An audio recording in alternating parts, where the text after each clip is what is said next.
Bonjour et bienvenue dans cette vidéo dans laquelle on va voir comment déterminer une primitive de la fonction qui est donnée ici. Alors déjà la première chose à voir, c'est qu'on nous demande une primitive. Pourquoi une? Parce qu'il y a une infinité de primitives pour une fonction, et ici la consigne c'est de n'en donner qu'une seule. On va choisir grand F de x avec la constante d'intégration égale à 0. Ça veut dire qu'on va choisir la primitive la plus simple, donc je ne vais pas mettre plus k, ou plus 1, ou je mets rien du tout, plus 0, ça me permet d'avoir une primitive. On la choisit la plus simple possible. Bien analyser l'énoncé. Si on nous demande une primitive, eh bien on choisit. Si on nous demande les primitives, dans ce cas-là on met plus k, parce que k permet de décrire toutes les primitives. Et si on nous demande la primitive qui s'annule en ou qui vérifie telle chose, à ce moment-là on donne la primitive qui vérifie la condition demandée. Revenons à notre f. F est sous forme de quotient, donc ln de x en haut et x en bas.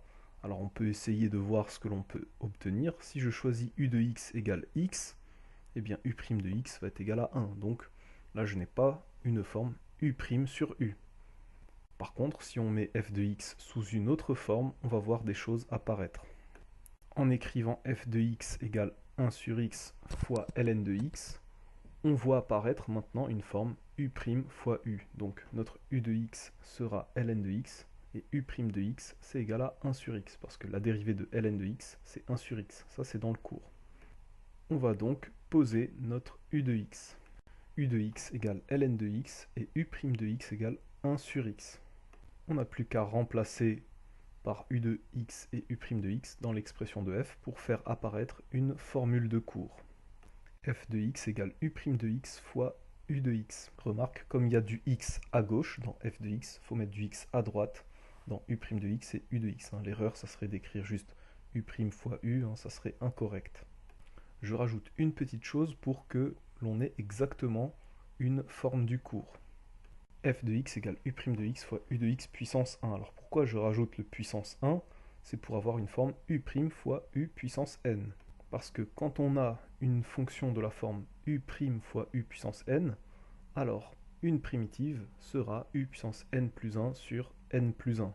Donc là on a bien une forme u' fois u puissance 1 avec n égale 1. Donc on va appliquer cette formule pour trouver maintenant notre grand f de x qui est notre primitive.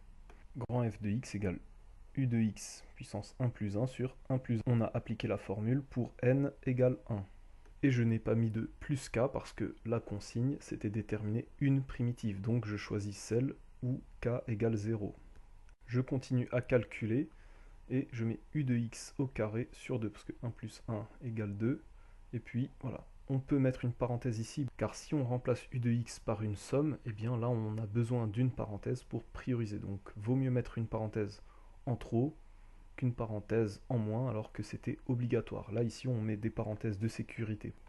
Quand je remplace u de x par ln de x, car c'est comme ça que l'on a défini u de x, ça me donne grand f de x égale ln de x, le tout au carré, et le tout sur 2. On a donc terminé de trouver une primitive de la fonction petit f.